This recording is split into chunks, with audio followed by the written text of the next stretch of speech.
Hello friends, स्वागत है आप सभी का स्टडी फॉर वेलोसिटी चैनल पर। आज जीव विज्ञान के, रसायन विज्ञान के और भौतिकी विज्ञान के इन सभी मिला करके कह लें कि तो विज्ञान के प्रश्नों को शामिल किया है मैंने। पहला प्रश्न है, समुद्र में प्लवन करते आइसबर्ग का कितना भाग समुद्र की सतह से ऊपर रहता है? 1/3 भाग, 1/6 भाग, 1/10 या फिर 1/4 भाग?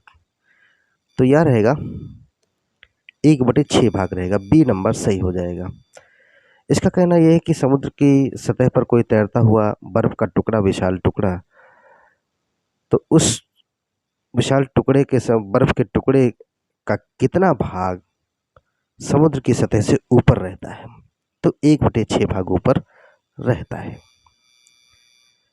दूसरा प्रश्न है, बर्फ के दो टुकड़ों को आपस में दबाने पर टुकड़े आपस में चिपक जाते हैं, क्योंकि दाब अधिक होने से बर्फ का गलनांक घट जाता है। दाब अधिक होने से बर्फ का गलनांक बढ़ जाता है।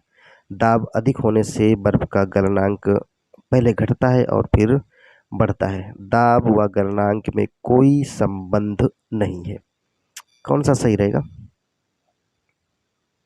दाब अधिक होने से बर्फ का गलनांक जो है घट जाता है। बी नंबर, ए नंबर सही हो गया। इसका मतलब ये हुआ कि जो बर्फ के दो टुकड़े होते हैं उनको अगर आपस में हम दबाएंगे तो वह चिपक जाते हैं, जबकि ऐसा बर्फ को टुकड़ा को नहीं दबाना है कि वो पिचक जाए। पिचक का मतलब टूटने से है, पिचकने वाली चीज़ तो है नहीं, वो चिपकने की बात हो रही यहाँ पर है। आगे आते हैं। हाँ, तो ऐसा क्यों होता है? क्योंकि दाब अधिक होने से बर्फ का जो गलनांक है वह घट जाता है। तीसरा प्रश्न है, आणविक संचालन के द्वारा ऊष्मा का संचरण क्या कहलाता है? आणविक संचालन के द्वारा ऊष्मा का संचरण क्या कहलाएगा? चालन, विकिरण, संवहन या प्रकीर्णन? क्या होगा? तो यह रहेगा विकिरण। बी नंबर सही हो गया। क्वेश्चन नंबर 4, निम्नलिखित में से कौन सा नियम इस कथन को वैध ठहराता है कि द्रव्य का ना तो सृजन किया जा सकता है ना ही विनाश किया जा सकता है? क्या रहेगा? प्रश्न कह रहा है कि द्रव्य का ना तो सृजन कर सकते हैं, ना इसका नष्ट कर सकते हैं या विनाश कर सकते हैं। ऊर्जा संरक्षण का नियम है, ला शैटेलिय का नियम है, द्रव्य संरक्षण का नियम है या परासरण का नियम है? तो यह है द्रव्य संरक्षण का नियम, ऐसा कहता है, द्रव्यमान संरक्षण का नियम। तो सी नंबर सही हो गया। नेक्स्ट है, केल्विन मान से मानव शरीर का सामान्य ताप है। मानव शरीर का सामान्य ताप केल्विन में कितना रहेगा? 280, 300 डिग्री या फिर 290 या फिर 310? तो रहेगा 310 होता है केल्विन में। केल्विन मान से मानव शरीर का सामान्य ताप कितना है? 310। डी नंबर सही हो गया। छठा प्रश्न कहता है, कितना तापमान होने पर सेल्सियस और फ़ारेनहाइट तापमापियों में एक ही पाठ्यांक होंगे? कहना है कि कितना टेम्परेचर हो जाए जब सेल्सियस और फ़ारेनहाइट जो तापमापियाँ हैं उनमें जो रीडिंग रहेगी समान रहेगी। कहने का मतलब जितनी सेल्सियस में रहेगी उतनी फ़ारेनहाइट में रहेगी। कितना रहेगा? -40 डिग्री, 212 डिग्री, 40 डिग्री या फिर 100 डिग्री? पहले वाले विकल्प पे जाइए, -40 डिग्री रहेगा। ठीक है। क्वेश्चन नंबर 7, तेज हवा वाली रात्रि में ओस नहीं बनती, ऐसा क्यों? भाई, जिस दिन हवा तेज चलती हो उस दिन ओस नहीं बनती है, ऐसा क्या कारण है?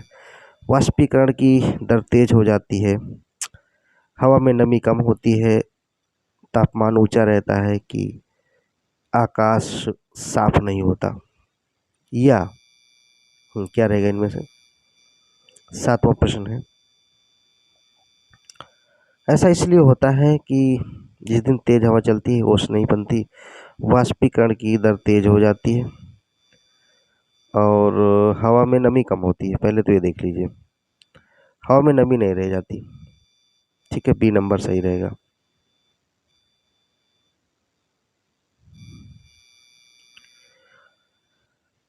आठवां प्रश्न है, ठंड के दिनों में लोहे के टुकड़े और लकड़ी के गुटके को प्रातः काल में छुएं तो लोहे का गुटका ज्यादा ठंडा लगता है, क्योंकि लोहे के गुटके का ताप लकड़ी के गुटके के ताप से कम होता है। लकड़ी की तुलना में लोहा ऊष्मा का अच्छा चालक है। लकड़ी की तुलना में लोहा ऊष्मा का खराब चालक है। लोहे का गुटका लकड़ी से भारी होता है। सीधी बात है, जब लकड़ी की तुलना में लोहा जो ऊष्मा का अच्छा चालक है। जब गर्मी हो तो जल्दी से गर्मी खींच लेगा, क्योंकि उसकी कंडक्टिविटी ज़्यादा होती है, इसलिए ठंडक को भी आसानी से वो कैच कर पाता है। क्या है वो, इसीलिए ठंडा हो जाता है, उसी हिसाब से कंडक्टिविटी होगी उसकी। तो आठवें का नंबर जो रहेगा बी रहेगा। किसी द्रव का उसके क्वथनांक से पूर्व उसके वाष्प में बदलने की प्रक्रिया को कहते हैं। कह रहा है कि किसी द्रव का क्वथनांक उसके क्वथनांक से पूर्व उसके वाष्प में बदलने की प्रक्रिया को कहते हैं। क्या कहेंगे, क्या कहेंगे भाई? वाष्पीकरण, हिमीकरण, संघनन या इनमें से कोई नहीं। नवा प्रश्न है ये। वाष्पीकरण कहा जाएगा, ए नंबर सही हो गया। तो अगला प्रश्न है, पहाड़ों पर पानी निम्न तापमान पर उबलने लगता है। 100 डिग्री सेंटीग्रेड से कम, 100 डिग्री सेंटीग्रेड पर, 100 डिग्री सेंटीग्रेड से अधिक पर, या इनमें से कोई नहीं। तो पहाड़ों पर पानी किस ताप पर उबलेगा, किस ताप पर वाटर बॉइलिंग होगा? 10वां प्रश्न है, भाई 100 डिग्री सेंटीग्रेड से कम ही में काम चल जाएगा।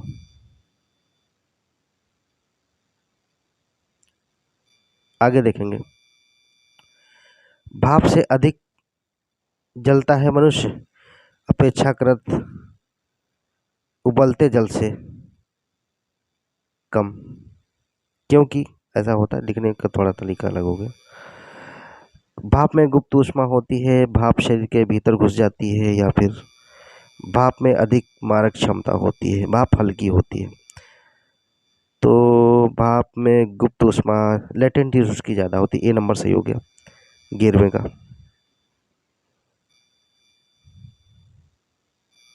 अगला प्रश्न है, क्या कहता है? 12वां प्रश्न है, ऊष्मागतिकी का प्रथम नियम किस अवधारणा की पुष्टि करता है? ऊष्मागतिकी का प्रथम नियम किस अवधारणा की पुष्टि करेगा? ऊर्जा संरक्षण, ताप संरक्षण या कार्य संरक्षण, या फिर इनमें से कोई नहीं। तो ऊर्जा संरक्षण का ही नियम, ऊर्जा संरक्षण का जो नियम है इसी से संबंधित है ये। ए नंबर सही हो गया, ऊष्मागतिकी का प्रथम नियम।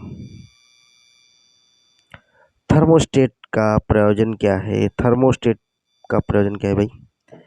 तापमान को मापना, तापमान को बढ़ाना, तापमान को स्थिर रखना,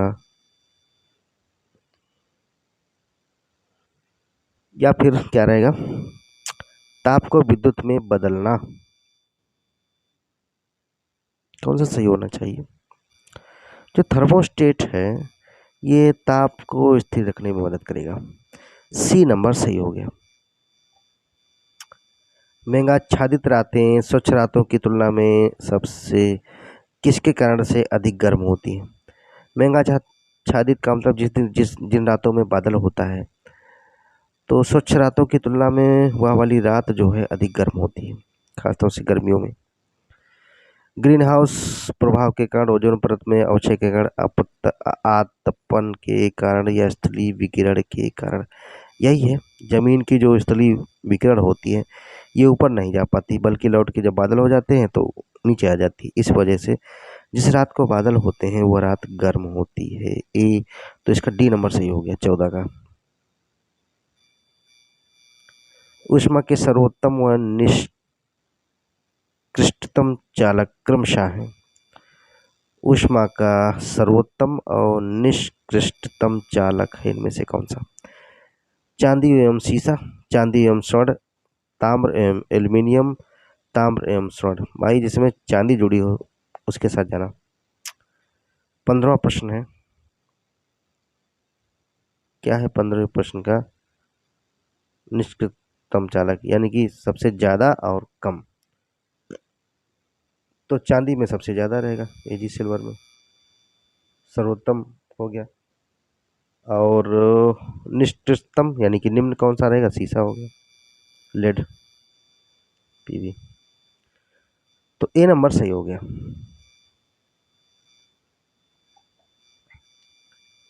मोटर कार में शीतलन तंत्र यानी कि रेडिएटर किस सिद्धांत पर कार्य करता है?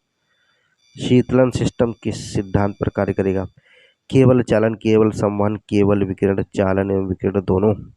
मोटर कार की बात हो रही है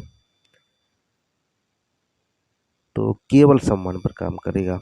बी नंबर सही हो गया। नेक्स्ट है, अत्यधिक ऊंचाइयों पर भोजन बनाने के लिए प्रेशर कुकर बहुत बेहतर है, क्योंकि जल का क्वथनांक उच्च वायुमंडलीय दाब के कारण कम हो जाता है, निम्न वायुमंडलीय दाब के कारण कम हो जाता है, लघुकृत गुरुत्वाकर्षण बल के कारण कम हो जाता है, यानी सॉरी बढ़ जाता है, वायुमंडल में बढ़ी हुई ओजोन मात्रा के कारण कम रहेगा। क्या रहेगा?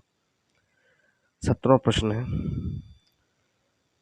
ऊंचाइयों पर भोजन बनाने के लिए प्रेशर कुकर बेहतर होता है, क्योंकि जल का क्वथनांक क्या रहेगा? 17वें प्रश्न के अनुसार न्यूनतम वायुमंडलीय दाब के कारण कम हो जाता है। एटमॉस्फेरिक प्रेशर जो है वह कम हो जाएगा। तो भाई कुकर के बिना, जब कुकर से पकाएंगे तो जल्दी पकेगा, वैसे तो घंटों उबालते रहेंगे।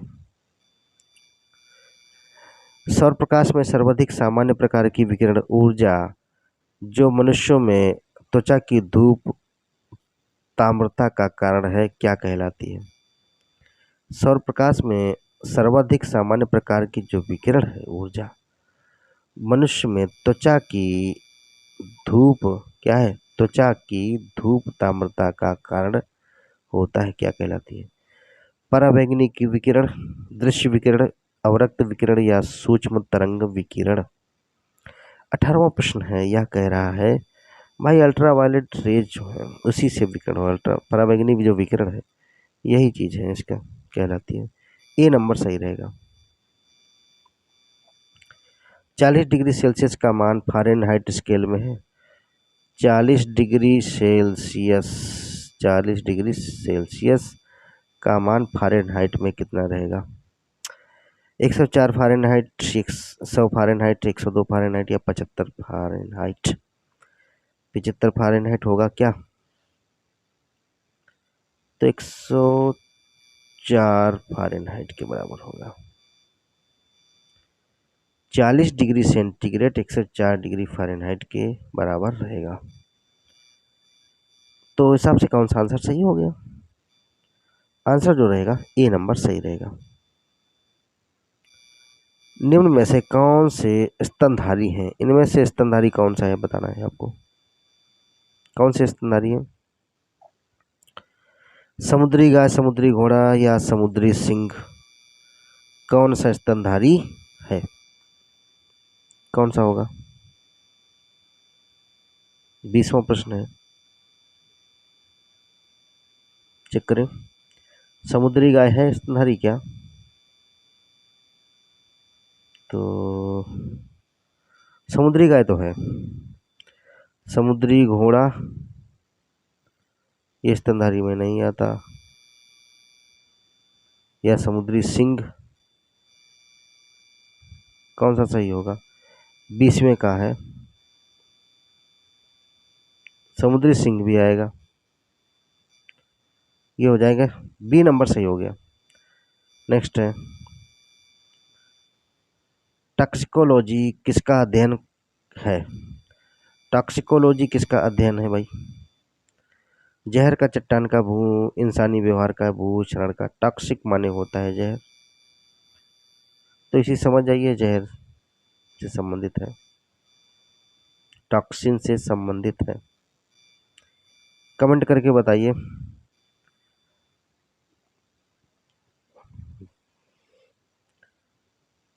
इंडियन टॉक्सिकोलॉजी सेंटर कहाँ मौजूद है? मानव में गुणसूत्र संख्या 21 त्रिगुणसूत्र उत्तरदायी है। जो मानव में जो क्रोमोसोम की संख्या 21 की त्रिगुणसूत्रता, क्या त्रिगुणसूत्रता उत्तरदायी है किसके लिए? हीमोफीलिया के लिए, टर्नर सिंड्रोम के लिए, डाउन सिंड्रोम के लिए, क्लाइनफेल्टर सिंड्रोम के लिए। कौन सा सही रहेगा? ये डाउन सिंड्रोम के लिए रहेगी, सी नंबर सही रहेगा।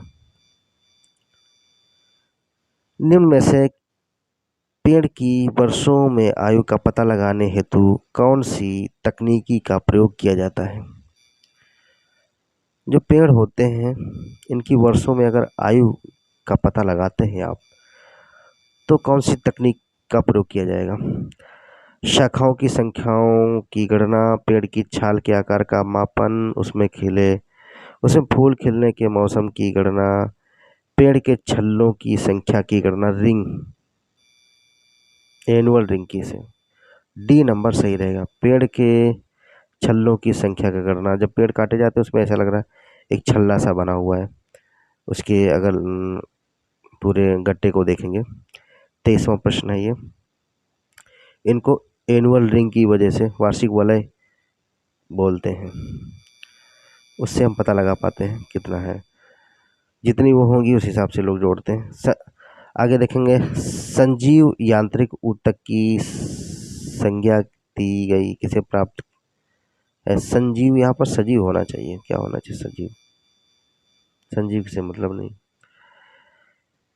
स्थूल कोण ऊतक को, संवहन ऊतक को, या फिर पैरेन्काइमा को, या फिर मृदु ऊतक को।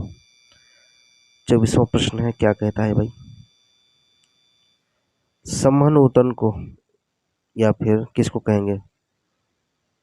24वां का जो स्थूल कोण ऊतक है रहेगा जो कोलन काइमा है, क्या रहेगा? कोलन काइमा को सजीव यांत्रिक ऊतक कहा जाता है। नेक्स्ट है, जलरंध्र होते हैं। जलरंध्र क्या होते हैं? हाइडेथॉट्स जलरंध्र, दृढ़ कोशिकाएं हैं, जल स्रावित ग्रंथियां हैं, जटिल ऊतक हैं, या फिर साधारण ऊतक है। 25वां प्रश्न है। तो जल स्रावित ग्रंथियां ही जलरंध्र कहे जाते हैं। बी नंबर सही हो गया। प्रकाश संश्लेषण के दौरान निकलने वाली ऑक्सीजन किसके विखंडन से आती है? जब प्रकाश संश्लेषण की क्रिया होती है तो कार्बन डाइऑक्साइड, जल और उसमें स्टार्च मौजूद होता है, तो इसी की सहायता से ग्लूकोज का निर्माण होता है, जो कि पौधे का भोजन होता है। ग्लूकोज को ही कहीं न कहीं अंततः हम ही लोग लेते हैं, जिससे ऊर्जा प्राप्त होती है। अब किस भी रूप में लेते हैं जरूर निर्भर करेगा। तो मैं यहाँ जब प्रश्न में बताना चाह रहा हूँ, प्रकाश संश्लेषण के दौरान निकलने वाली जो ऑक्सीजन है किसके विखंडन से आती है? कार्बन डाइऑक्साइड की, ऑक्सीजन से, या फिर जल से, प्रकाश से? सॉरी आज कुछ ज़्यादा जमाई हो रही है। 26वां प्रश्न है, जब जल टूटेगा इसकी सहायता से बनेगा, क्या बनेगा? ऑक्सीजन बनेगी जो प्राणदायी है हम लोगों के लिए। देखिए स्टार्च हो गया, क्या हो गया? स्टार्च। और प्रकाश तो रहेगा ही सूर्य का, इसी में साथ में क्या रहेगा? CO2 हो गई और प्लस H2O हो गया। जो चीज़ बनेगी, 6 ले लीजिए सभी के, तो 6 बन जाएगा। ऑक्सीजन निकलेगी इसी से, क्या निकलेगी? क्या निकलेगी? O2 अलग हो जाएगी। ये यहाँ पर जो चीज़ बनेगी ऑक्सीजन बन जाएगी। हालांकि बैलेंस रिएक्शन हमने नहीं बताई है जगह कम की होने की वजह से। हीमोग्लोबिन के बारे में सही कथनों पर विचार कीजिए। यह रक्त में ऑक्सीजन का संचार करता है, या लौह युक्त यौगिक है, या कुछ रोगों के प्रति प्रतिरक्षा भी प्रदान करता है, या रक्त को लाल रंग प्रदान करता है। इनमें से कौन सही हो जाएगा? जो सही होने की बात है, यह रक्त में ऑक्सीजन का संचार करेगा। बिल्कुल ऑक्सीजन को कैरी करता है हीमोग्लोबिन, और लौह युक्त यौगिक है, बिल्कुल ही आयरन होता है इसमें। कुछ रोगों के प्रति प्रतिरक्षा प्रदान करता, नहीं, ऐसा नहीं है, गलत है। यह रक्त को लाल रंग प्रदान करेगा, ये भी सही है। तो 1 2 कितना सही हो गया? 1 2 4 क्या 27 का डी नंबर सही हो गया। ठीक है। न्यूट्रोफिल्स या लिम्फोसाइट्स का उद्गम होता है। न्यूट्रोफिल्स और लिम्फोसाइट्स का उद्गम होता है वृक्क की नलिका से, तिल्ली से, या फिर अस्थिमज्जा से, लसीका पर्व से। 28वां प्रश्न है इसके अनुसार, न्यूट्रोफिल्स और लिम्फोसाइट ये दोनों जो बनेंगी बोन मैरो से बनेंगी, अस्थि मज्जा से। बी नंबर नहीं बल्कि सी नंबर सही हो गया। क्या नंबर? सी नंबर सही हो गया। सामान्य मानव का खून बहने का समय और जमने का समय क्रमशः होता है। सामान्य मानव का खून बहने का समय, जमने का समय कितना रहेगा? बार बार ना पढ़े, सीधे की पे आ जाते हैं, कौन सा देखेंगे? सही है। तो 2 से 3 मिनट में बहने का समय होता है, और सामान्यतः जो चोट लगती है, और 3 से 10 मिनट में जम भी जाता है। ये रहा।